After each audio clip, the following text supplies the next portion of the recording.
Hi, my name is Matthew Martin, and I'm a rising senior at Grand Valley State University, and I'm doing research in the lab of Dr. Mary Carpin, where we use computational biochemistry to explore enzyme dynamics and functions. Currently, we are working on an enzyme found in gram-positive bacteria called BshC. It is a putative cysteine ligase and is the third in a reaction scheme used to synthesize bacillothiol, a compound used by the bacteria to combat oxidative stress brought on by antibiotics such as fosfomycin. Our goal with this project was to understand more about the structure and function of BshC, as well as its dynamics and possible ligands and binding partners. We approached this task from multiple directions, the first being analysis of the enzyme's normal modes. We used a Python-based software called PRODI to calculate the normal modes based on anisotropic network models. The resulting normal modes were then loaded into VMD to be visualized. Upon analysis of the normal modes, mobility of the protein can be seen in multiple directions with a clear hinging region between the coil-coil domain and the catalytic lobe domain. A closer look determined that these hinges were located near residues 381 and 500. Next, we ran multiple molecular dynamics simulations for BshC using the CHARM force field. The results of the simulations were then clustered using root mean squared deviations with a cluster center radius of 0.7 angstroms.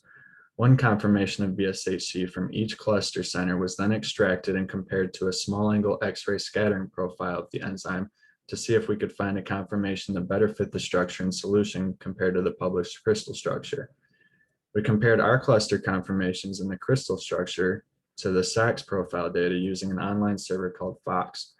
The results showed the crystal structure had a chi-square value of 2.17, and the best fit conformer from the molecular dynamics simulation had a chi-square value of 1.31. By comparing the radius of gyration for both the crystal structure and the best fit conformer, it is suggested that the protein adopts a more open state in solution than previously thought.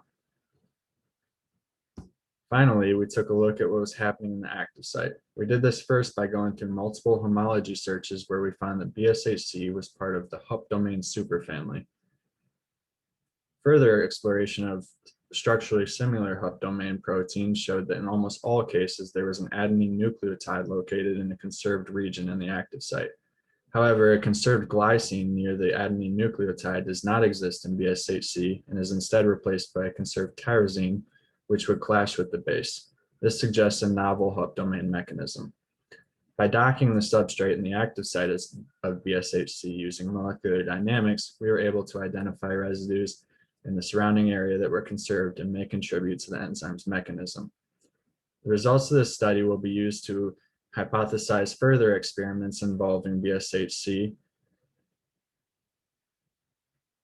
as well as provide a base for more specific computational exploration by our lab. Thank you.